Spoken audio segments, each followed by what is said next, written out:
Hay historias que, por más que pasen los años, se niegan a cerrarse del todo.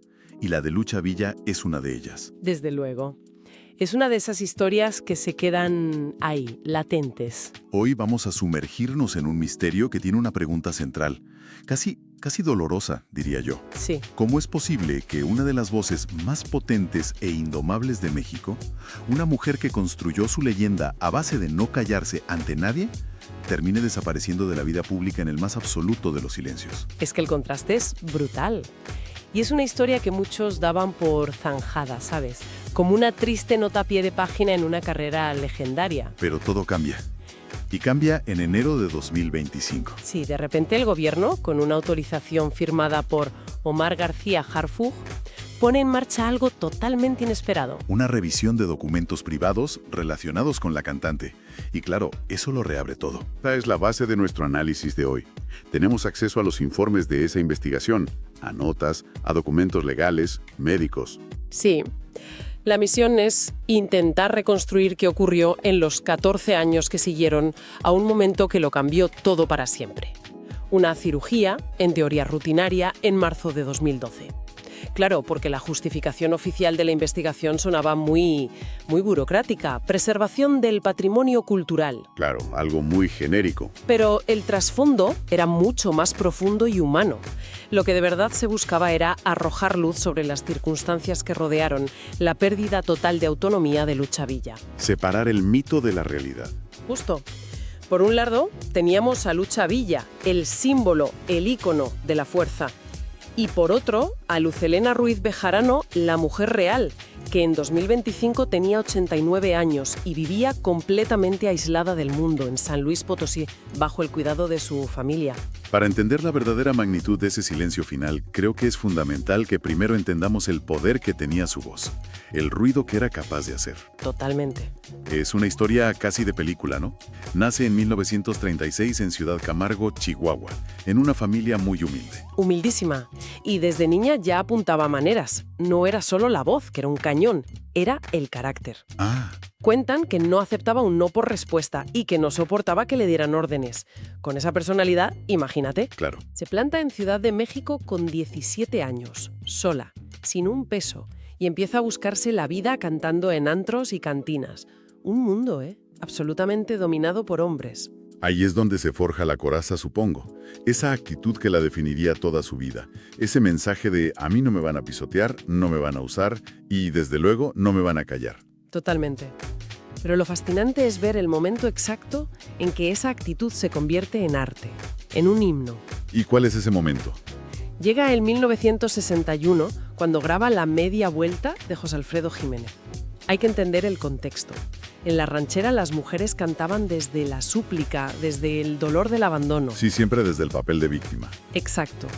Y llega ella y canta, «Te vas porque yo quiero que te vayas». O sea, que no era solo una canción, era una declaración de intenciones en toda regla. Le dio la vuelta al mensaje por completo, completamente. No era una súplica, era una orden, una declaración de independencia femenina brutal. Y claro, el impacto tuvo que ser enorme. Inmediato. Se convirtió en un himno para millones de mujeres. Su voz no buscaba sonar bonita o delicada, buscaba sonar verdadera. Transmitía un feminismo de la calle, directo, sin teorías ni academicismos, que conectaba con la vida real. Y técnicamente, ¿qué la hacía tan especial? Porque su potencia era legendaria. Era una fuera de serie. Tenía una proyección de voz que, según cuentan, podía llenar un teatro sin necesidad de micrófono. Pero su verdadero genio era la capacidad de transmitir dolor y fuerza en la misma frase. Vaya. No era una actriz que interpretaba una emoción. Ella revivía el dolor en cada canción. Lo sentías en la garganta. Era visceral, era auténtico. Y esa autenticidad se la llevaba también fuera del escenario.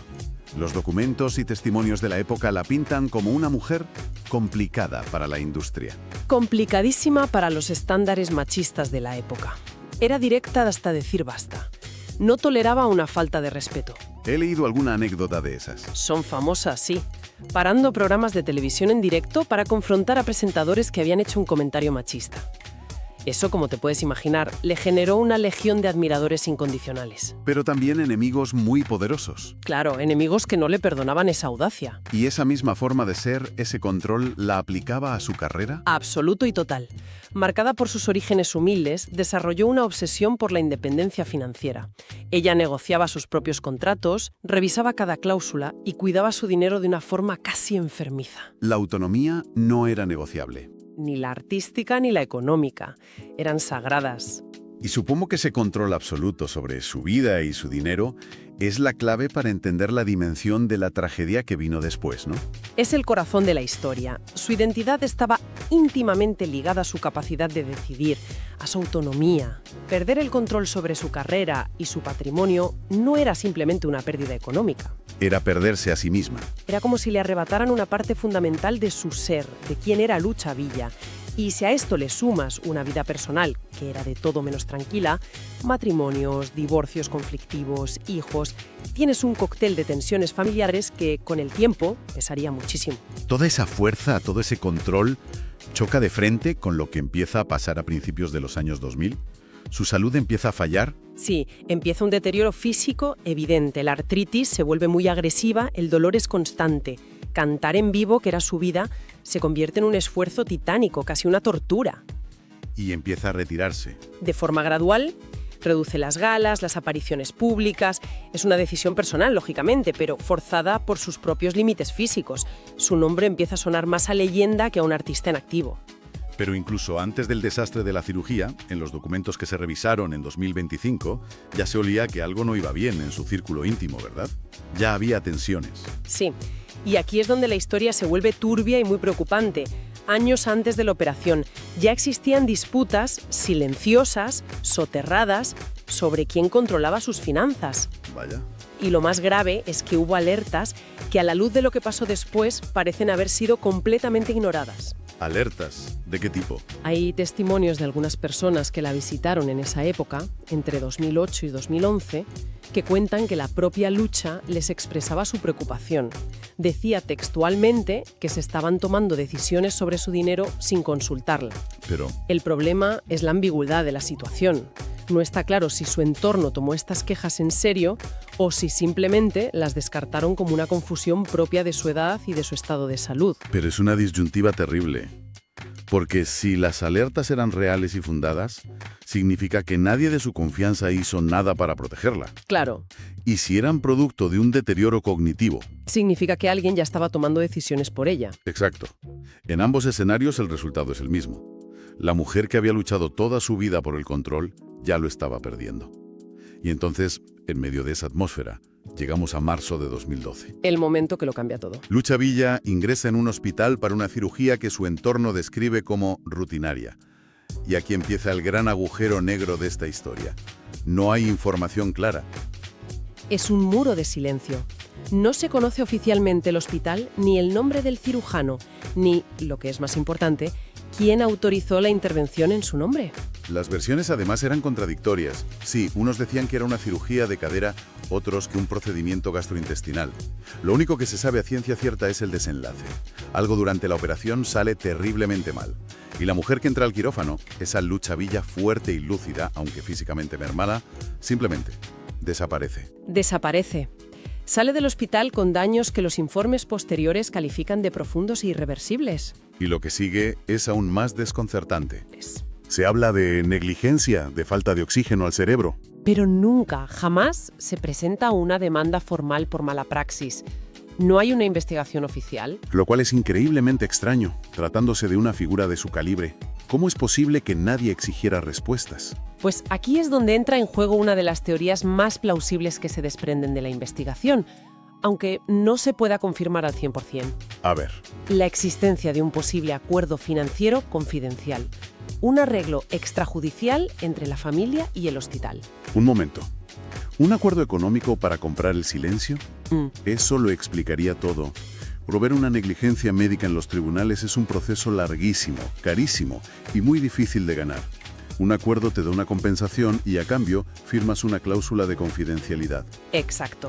Te obliga a callar para siempre. Explicaría la opacidad. Lo explicaría perfectamente. Pero como bien dices, esto nos lleva a una pregunta muy incómoda. Terrible. ¿A quién protegía realmente ese silencio? ¿Solo al hospital y a su equipo médico? ¿O se buscaba también evitar un escrutinio público que pudiera apuntar a las personas de su entorno que autorizaron esa cirugía en su nombre? Quizás sin un consentimiento plenamente informado por parte de ella. Esa es la duda que envenena toda la historia. Y durante más de una década todo fueron conjeturas. Hasta que en 2025 el equipo de la investigadora Patricia Méndez consigue esa orden para revisar miles de páginas de documentos. Y lo que encuentran ahí es demoledor. ¿Qué es lo primero que les hace saltar todas las alarmas? Lo primero es un documento clave, un poder notarial. Ajá. Se firmó en febrero de 2012, es decir, apenas unas semanas antes de la fatídica cirugía. Uf. Y no era un poder cualquiera, era un poder extraordinariamente amplio, casi ilimitado, que otorgaba un control total a un representante legal. La fecha es crucial. ¿Por qué ceder un control tan absoluto justo antes de una operación que supuestamente era rutinaria? Suena como mínimo sospechoso. Como mínimo. Y ese poder se usa. El segundo hallazgo es la venta de una propiedad de altísimo valor en 2014. Ejecutada por ese representante legal, claro. Luego revisan contratos comerciales firmados en su nombre entre 2015 y 2019 y detectan algo inquietante. Las firmas no coinciden plenamente con las de antes de 2012. ¿Cómo que no coinciden? Son temblorosas, inconsistentes. Podrían ser lo que se conoce como firmas asistidas. O sea, que alguien le podría haber guiado la mano para firmar.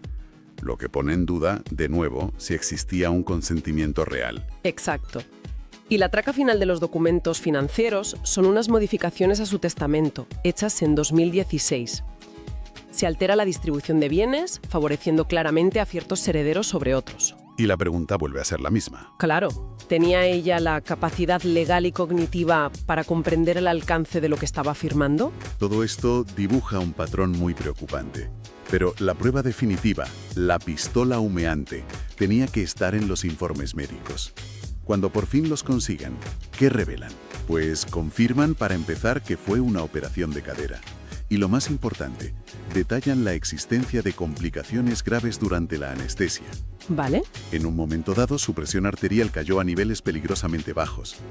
Y aquí viene el dato demoledor. Los registros documentan un periodo de 8 minutos en los que la oxigenación de su cerebro pudo verse comprometida. ¿Una hipoxia? Para. 8 minutos. ¿Pero eso es una barbaridad? ¿Es una eternidad? Sin el oxígeno suficiente en el cerebro. Una eternidad. ¿Me estás diciendo que hay un documento oficial que básicamente describe el momento exacto en que su vida cambió para siempre? Eso es. 8 minutos pueden ser devastadores para el cerebro. De hecho, hay una nota posterior en el historial firmada por un neurólogo que documenta un daño cerebral difuso compatible con un episodio de hipoxia. Blanco y en botella. Blanco y en botella. Pero quizás el silencio más significativo de todos está en esos mismos documentos. No consta en ninguna parte que la familia cuestionara formalmente al hospital. No piden ninguna investigación. Ninguna. Silencio absoluto. Es increíble. Después de revisar todos esos papeles fríos, la investigación necesitaba la parte humana, verla a ella. Y eso ocurre también en enero de 2025.